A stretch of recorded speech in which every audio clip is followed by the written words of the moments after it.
जय श्रीमन नारायण।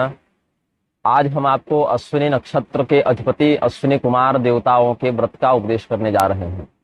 जिन जातकों का नक्षत्र अश्विनी है और वह नक्षत्र पीड़ित हो या उस नक्षत्र से संबंधित व्रत की शांति करनी हो, नक्षत्र की शांति करनी हो, व्रत विधान के माध्यम से शांति करनी हो, ऐसे जातकों के लिए अश्विनी कुमारों का अश्विनी व्रत बताया गया है। अश्विनी कुमार कौन है, इसके विषय में बताते हैं कि कश्यप महर्षि ने दक्ष प्रजापति की पुत्री अदिति से विवाह करके सूर्यदेव को जन्म दिया था और सूर्यदेव ने त्वष्टा की पुत्री संज्ञा से विवाह करके अश्विनी कुमारों को जन्म दिया था। हरिवंश में कहते हैं, हरिवंश पुराण में, विवस्वान कश्यपात जज्ञे दाक्षायण्या मरिंदम तस्य भार्या भवत संज्ञा त्वाश्री देवी विवस्वतः देवो तस्यामजायेताम अश्विनो भिस्वजाम वरौ। ये दोनों अश्विनी कुमारों का असली नाम है, वास्तविक नाम है नासत्य और दस्र। तो ये हमेशा साथ ही रहते हैं, सदैव द्विवचन में ही इनका प्रयोग करना चाहिए। ये दोनों देवताओं के चिकित्सक बताए गए हैं। देवताओं में जो चिकित्सकों की बात है वो अश्विनी कुमारों से ही लक्षित की गई है। अब जो अश्विनी कुमारों का व्रत है, अश्विनी व्रत है, उसका हम संकेत कर देते हैं। इन सभी व्रत विधानों को हम बहुत विस्तार से नहीं बताएंगे, मूल मूल बातों को हम बता देंगे। अश्विनी कुमारों का जो व्रत है, सर्वरोग हरो देवो दस्र नासत्य संज्ञको, नासत्य और दस्र नाम के ये दोनों देवता समस्त रोगों का हरण करने वाले हैं। तो प्रातः काल क्या करना है? प्रातः काले शरितकूले अथवा शंकर मंदिरे धर्मक्ष दिवसे वापि द्वितीयायाम नरोत्तमः संज्ञया सहितम सूर्यमस्वरूप समन्वितम अश्विनो यमलौ तत्र पूजयेत स्थिर मानसः। प्रातः काल नदी के तट पर चले जाएं अथवा शिव मंदिर में चले जाएं। कब जाना है? जब आपके जन्म नक्षत्र का दिन पड़े, जिस दिन अश्विनी नक्षत्र पड़े, अथवा अगर अश्विनी नक्षत्र तक आप प्रतीक्षा नहीं कर सकते हैं तो द्वितीया तिथि को भी इन दोनों कुमारों का पूजन किया जा सकता है।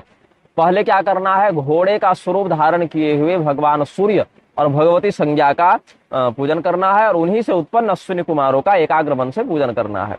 रूपम कांति रणोपम्यम भिषक्त्वम सर्ववस्तुषु सोमपत्वम च लोकेश्वस्विनो भवति सर्वदा सर्वमेतद् द्वितीयायामश्विभ्याम ब्रह्मणा पुरा दत्तम यस्मा दतस्ताभ्याम द्वितीये त्युत्तमातिथि।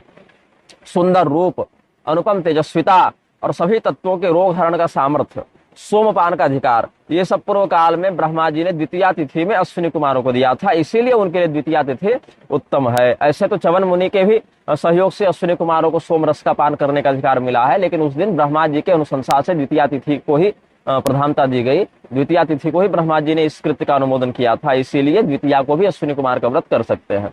अब क्या खाना है उस दिन? तो पुष्पाहारी पयो भोजी सत्यवाक्यो दृढ़व्रतः भूत्वा जपे दस्विनो यस सर्व फल भाग भवेत। सहजन, कुष्मांड, कोहड़ा इत्यादि का जो फूल है उसको खा के रख सकते हैं, दूध पीकर रख सकते हैं। सत्य वचन बोलते हुए व्रत में दृढ़ रहकर अश्विनी कुमारों के मंत्र का जप करना है और सभी शुभ फलों को प्राप्त करना है। अश्विनी कुमार का मंत्र क्या है? ऐसे तो बहुत से मंत्र वेदों में, तंत्र में, पुराण में बताए गए हैं, लेकिन हम आपको जो मंत्र बताने जा रहे हैं वह सभी लोगों के लिए उपयोगी है। अश्विभ्याम नमः, अश्विभ्याम नमः इत्येव मंत्र शास्त्रे प्रकीर्तितः। अश्विभ्याम नमः, इस प्रकार के मंत्र का प्रयोग करना है और पुष्प से ही आहुति देना है। पुष्पाहुतिम ततो दद्यात् पायसेनाथ वा सुधि, फूल से आहुति दे या फिर खीर से आहुति दे। और जो व्यक्ति ओंकार में अधिकृत है वो तो ओंकार का प्रयोग करेगा, लेकिन जो ओंकार में अधिकृत नहीं है वे सभी स्त्री शूद्र वर्ण संकर आदि या पतित द्विजाते केवल अश्विभ्याम नमः इस मंत्र का प्रयोग करेंगे। और हवन भी वही लोग करेंगे जो वेद में अधिकृत हैं, अन्यथा हवन की आवश्यकता नहीं है, केवल पुष्प से अर्चन करना पर्याप्त हो जाता है। तेषाम सिद्धिर्जपादेव ये वेदे नाधिकारिणः ततो ध्यानेन महता नासत्यो प्रार्थयेत व्रती। फिर व्रत में क्या प्रार्थना करनी है अश्विनी कुमार को? तौ नासत्यावश्विनौ वाम भजेहम रूपं च यौ ददतुर्भार्गवाय आथर्वणो ब्रह्मविदः शिरश्च रणक्षतुर्यो त्रिदुष्येन्द्र कोपात। जो च्यवन ऋषि को सुंदर रूप प्रदान करने वाले हैं, जिन्होंने ब्रह्मवेत्ता दधीचि के मस्तक की इंद्र के क्रोध से रक्षा की थी, उन दोनों अश्विनी कुमारों की मैं भक्ति करता हूँ। तौ नासत्यावश्विनौ वाम भजेहम रूपं च यो ददतुर्भार्गवाय आथर्वणो ब्रह्मविदः शिरश्च रणक्षतुर्यो त्रिदुष्येन्द्र कोपात। तो इस प्रकार से एक वर्ष तक हर एक महीने अश्विनी नक्षत्र के आने पर या द्वितीया तिथि के आने पर अश्विनी कुमार का पूजन करना है। और व्रत के पूर्ण होने पर जो व्रती है वह क्या करे? ब्राह्मणों को बछड़े के साथ या बछिया के साथ सवत्सा गौ का दान करे, दुधारू गौ का दान करे। ये अश्विनी कुमारों का व्रत हमने आपको बता दिया है। हर हर महादेव, नमः शिवाय, श्रीमन नारायण।